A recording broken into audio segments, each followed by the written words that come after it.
Hello, I Vinod Yadav. Welcome you all again on my YouTube channel VIN Chemistry. जैसा कि आप देख रहे हैं कि मैं आपके साथ केमिस्ट्री का एक बड़ा इंपॉर्टेंट टॉपिक डिस्कस कर रहा हूँ, कोऑर्डिनेशन केमिस्ट्री या कोऑर्डिनेशन कंपाउंड्स।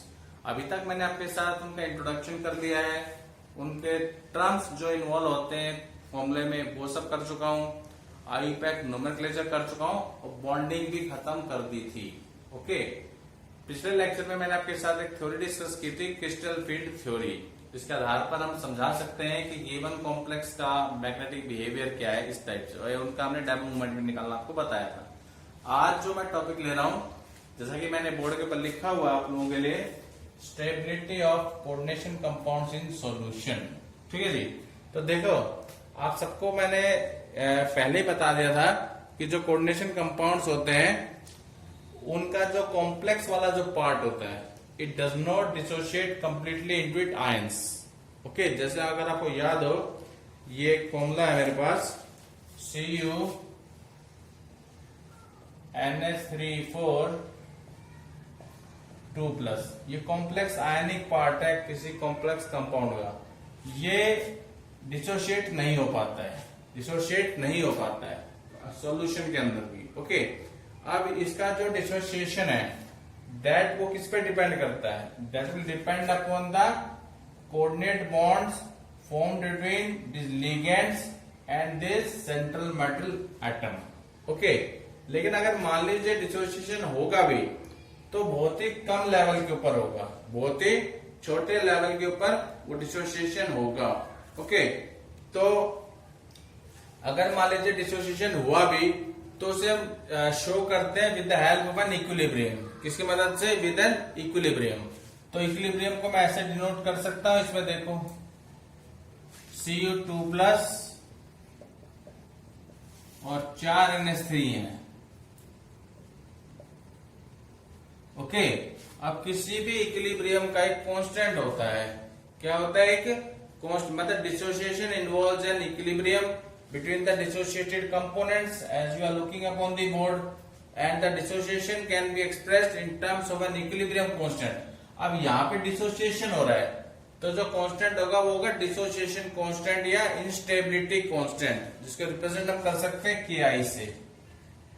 तो Ki की वैल्यू क्या हो जाएगी उसको देखिए, प्रोडक्ट आयंस और मॉलिक्यूल भी एक NH3 और 4 यहां लिखा जाएगा, और ये वाला ion Cu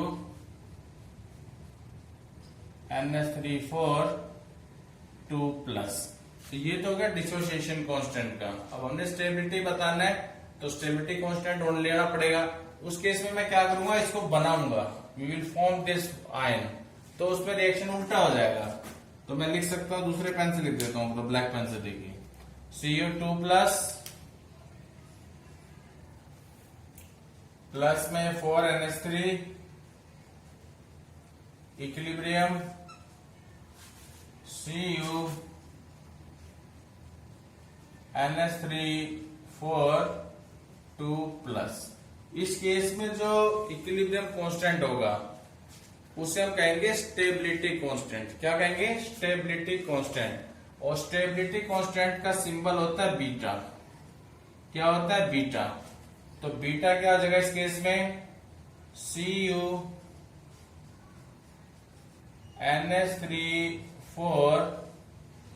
2+ divided by Cu2+ और NH3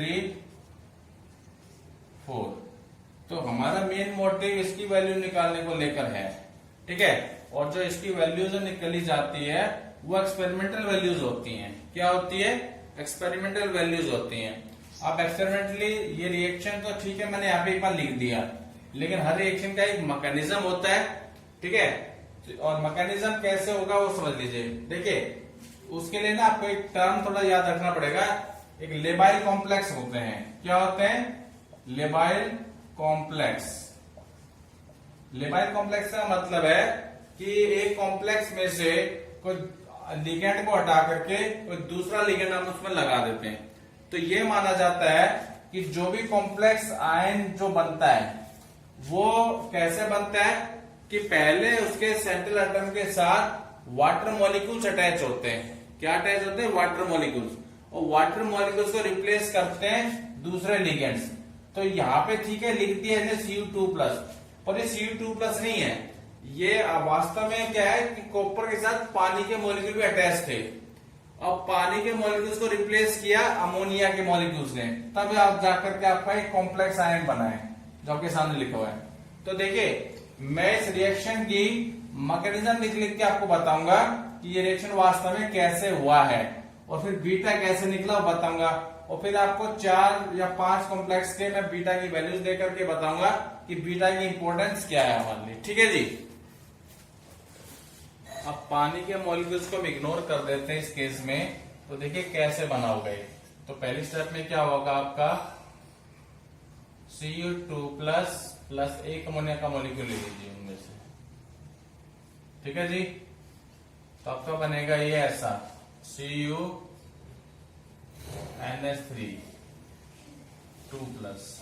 इस रिएक्शन का जो इक्विलिब्रियम कांस्टेंट होगा वो क्या होगा, K1 मान लेते हैं। उसका सिंबल क्या हो जाएगा, CuNH3 होल ट्वाइस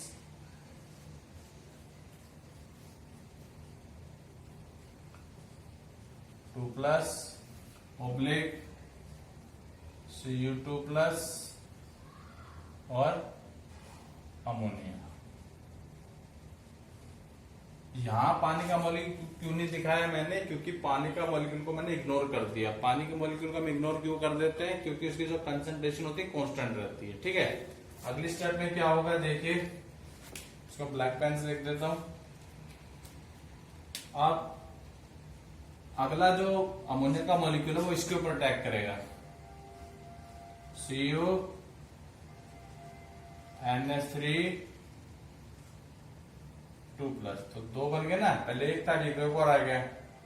या फिर यूं कीजिए, सॉरी या तो नहीं, प्लस में अमोनिया लिख लीजिए, वो तो यहां बनेगा इस साइड में। तो क्या बन जाएगा CuNH3 का होल ट्वाइस 2+। और इस रिएक्शन का जो इक्विलिब्रियम कांस्टेंट होगा वो होगा K2। तो K2 कैसे लिखेंगे, इसको ऊपर CuNH3 का होल ट्वाइस, सॉरी यहां ट्वाइस नहीं था तो एक ही बना था, पहले लिखा था हमने। ठीक है। और ट्वाइस 2+ अपॉन में ये CuNH3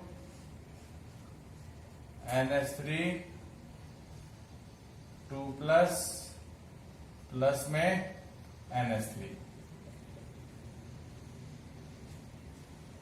तो ऐसे करते करते हम अगली स्टेप में क्या करेंगे, वहां जो ये मेजर प्रोडक्ट बना इसको लेंगे, CuNH3 का होल ट्वाइस 2+ में एक अमोनिया मिला दीजिए, फिर इक्विलिब्रियम CuNH3 का होल थ्राइस 2+।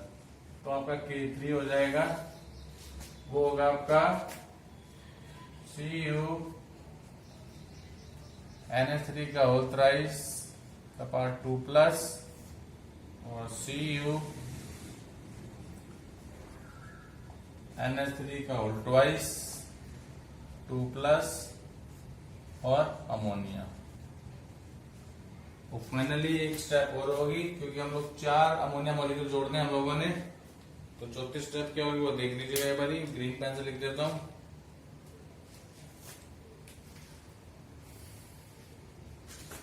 उसका मेजर प्रोडक्ट ले लीजिएगा, CuNH3 का होल थ्राइस की पावर 2+, एक अमोनिया का मॉलिक्यूल जोड़ दीजिए, इक्विलिब्रियम, और ये आपका फाइनल प्रोडक्ट बन गया जो आपको चाहिए था, NH3 4 2+। ओके। तो यहां से K4 क्या हो जाएगा आपका, CuNH3 4 2+, CuNH3 3 2+ और अमोनिया। तो तो ओवरऑल जो बीटा है आपका, बीटा आपका होता है K1 multiply K2 multiply K3 multiply K4 इस केस में।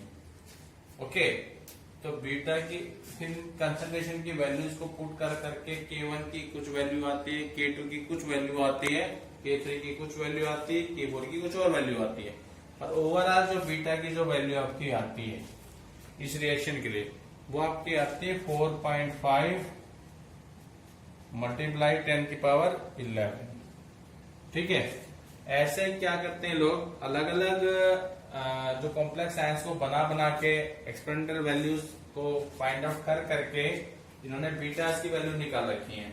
तो जिस कॉम्प्लेक्स आयन के लिए बीटा की जितनी बड़ी वैल्यू होगी, जिस कॉम्प्लेक्स आयन के लिए बीटा की जितनी बड़ी वैल्यू होगी वो कॉम्प्लेक्स आयन उतना ज्यादा स्टेबल माना जाता है। उतना ज्यादा क्या माना जाता है? स्टेबल माना जाता है। जैसे एग्जांपल देखिए आप, जैसे मान लीजिए कॉपर आयन ही रखते हैं, तो एक तो मैंने अमोनिया लिगेंड ले लिया, और दूसरा अगर मान लीजिए अमोनिया की जगह में 4 साइनाइड लिगेंड लेता हूँ, इसकी जगह में 4 क्या ले रहा हूँ, ये साइनाइड लिगेंड्स में ले रहा हूँ, Cn- जिसको हम लोग कहते हैं। क्लियर हो गया? उस केस में आपका ये बन जाएगा जो फाइनल जो आपका प्रोडक्ट है CuCN4 2+। तो इस केस में भी K1 K2 K3 K4 हम लोग निकालेंगे। तो ये तो है इसके लिए, ये जो बीटा की वैल्यू आई है किसके लिए आई थी? ये इसके लिए आई थी CuNH3 2+। अगर मान लीजिए हम इसके लिए निकालते हैं लोग CuCN4 2+, इस केस में जो बीटा की वैल्यू जो आएंगी वो इससे बड़ी वैल्यू आएगी, इससे बड़ी वैल्यू आएगी, और वो आएगी आपकी 2.0। अब इसके ऊपर मत जाइएगा, इंटू 10 की पावर 27। क्या तो देखकर आपने इन वैल्यूज में फर्क देखे जरा, ये वैल्यू बड़ी है क्योंकि 10 की पावर 27 है, ये बेशक 4.5 है पर 10 की पावर 11 है, तो ये वैल्यू बड़ी है। तो ये वैल्यू बड़ी होने का मतलब ये है कि ये जो आयन है ये ज्यादा स्टेबल आयन है एज कम्पेयर टू दिस। और वैसे भी अगर आपको वीबीटी वो थोड़ा बहुत ध्यान हो तो वहां मैंने बताया भी था आपको कि जो साइनाइड आयन होता है वो स्ट्रॉन्ग, हालांकि दोनों स्ट्रॉन्ग फील्ड लिगेंड्स हैं, पर cyanide is considered to be more stronger ligand as compare to ammonia. अब मैं आपके साथ डिस्कस करूंगा वो कौन कौन से फैक्टर्स हैं जिनके ऊपर किसी ये जो अपना स्टेबिलिटी है कॉम्प्लेक्स आयन का ये डिपेंड करता है। देखिए ये मेनली आपके 4 फैक्टर हैं। पहला फैक्टर है charge on the central metal atom, इसकी बात कर रहा हूं, this is your central metal atom, आप सबको पता होगा। तो इसके ऊपर जितना बड़ा पॉजिटिव चार्ज होगा उतना ज्यादा वो स्टेबल माना जाता है। कौन? आपका कॉम्प्लेक्स कंपाउंड। दूसरा है आपका नेचर ऑफ लिगेंड, और कौन सा नेचर? बेसिक नेचर, कि मतलब कितना अच्छा डोनर है, कितना अच्छा डोनर है इलेक्ट्रॉन्स का, किसके लिए? इसके प्रति, सेंट्रल एटम के प्रति। जितना अच्छा डोनर होगा उतना स्ट्रॉन्ग मेटल लिगेंड बॉन्ड बनेगा, उतना ज्यादा आपका स्टेबल होगा। क्लियर हो गया? और एक है आपका जो लिगेंड है उसका नेचर कैसा है, मीन्स उसकी डेंटिसिटी क्या है, मोनोडेंटेट है या हेक्साडेंटेट है। तो मेरा कहने का मतलब है जो जितना ज्यादा चिलेटिंग लिगेंड होगा, जो जितना ज्यादा चिलेटिंग लिगेंड होगा उतना ज्यादा आपका स्टेबल कंपाउंड बनाएगा। ठीक है? और ये जो बीटा की वैल्यूज जो होते हैं सब एक्सपेरिमेंटल वैल्यूज हैं, ये कोई थ्योरेटिकल वैल्यूज नहीं है, सारी एक्सपेरिमेंटल वैल्यूज हैं। जिसकी बीटा की वैल्यू जितनी ज्यादा आएगी, जिस कॉम्प्लेक्स की जितनी ज्यादा आएगी उतना ज्यादा स्टेबल माना जाएगा। तो आज का लेक्चर मैं यही रखता हूँ। देखिए यहाँ से वैसे मैंने क्वेश्चन तो बहुत कम देखे हैं बोर्ड एग्जाम में, पर ये थ्योरी में थोड़ा आपको दे रखा है। इस थ्योरी को आप लेक्चर सुनने के बाद थोड़ा रीड कर लेना, और एक आधा एग्जाम्पल जैसे मैंने जो एग्जाम्पल दिया इस एग्जाम्पल को आप थोड़ा लर्न टाइप कर लेना, तो आपका काम आराम से हो जाएगा बोर्ड एग्जाम से। ठीक है? तो अगर आपको लेक्चर अच्छा लगा हो तो इसे लाइक कीजिएगा, शेयर कीजिएगा, and please subscribe my channel. Thank you very much.